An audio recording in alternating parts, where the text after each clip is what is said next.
Now let's turn it over to Aaron. Okay, it's Trial Tuesday with attorney David Ayler, and today we are talking about what to do if you are a passenger injured in a car accident. David, as always, good morning to you. Good morning. So this is kind of tricky. You know, you were saying, let's say I'm riding with you. Right. You're at fault. You get in a wreck.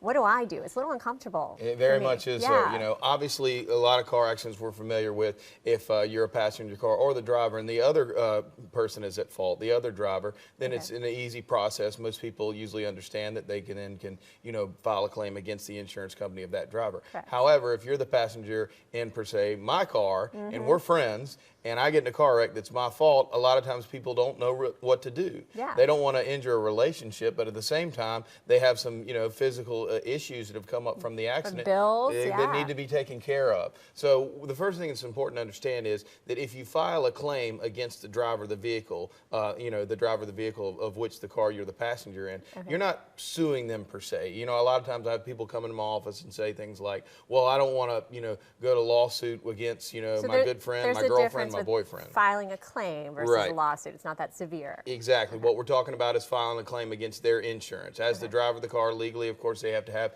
insurance. That car insurance is going to cover you just like as if you were in the other vehicle. They're the one that was found, at fault, contributing to the accident. You've been injured from that accident, so it doesn't make a difference per se that you're sitting beside the person or in the back seat as opposed to in the other vehicle as far as the claim goes. And no, it doesn't mean that you're going to come after them and take their house or their car or their dog or anything else. I want to say is sometimes could their insurance go up though? Is there that concern? Like if I filed a claim against your insurance, and then yours spikes dramatically, that's still a little sensitive. Well, you're right. You could be angry with me. Everybody's insurance policy and how it's handled is going to depend on what the driver's record is and what policies they have and what company it is. But what you have to think about, if you've been injured in that accident, either you're going to pay out of pocket, your own health insurance is going to pay, or you're going to turn against the person who was driving the vehicle. So short of wanting to take that self-sacrifice, you really don't have another option.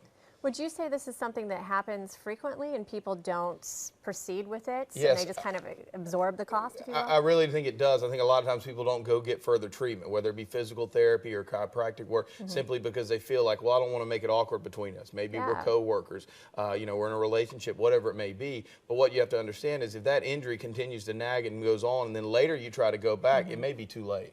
How many people come to you and just don't quite understand this? Is this a frequent thing you see? It's fairly frequently, just because obviously a lot of times when car accidents happen, first people look at fault of the other driver, and then if it's the fault of maybe the person they were with, they don't really even think that's an option. And then again they have that concern that I don't want to mess up a relationship here. Gotcha. But what you don't want to see, and I've seen this too many times, is people come back later and say, I've got a really hurt back, I've got a hurt knee, whatever. I didn't do anything because it was my friend who was at fault. Can we do something now? A lot of times it's too late. It's too late. So let's say this happens. We're traveling over the holidays. I get in an accident with a friend. How do I proceed? What's next? The best thing to do is sit down with an attorney. Obviously after you start to get treatment, you want to go as soon as you can to whether it be the ER right there at the scene, or if you end up having some pains later on moving forward with some sort of medical treatment. A lot of people go to their general practitioner just to get things started. But the longer you wait, the harder it is to go forward. And the biggest takeaway from all of this, like you said, don't wait.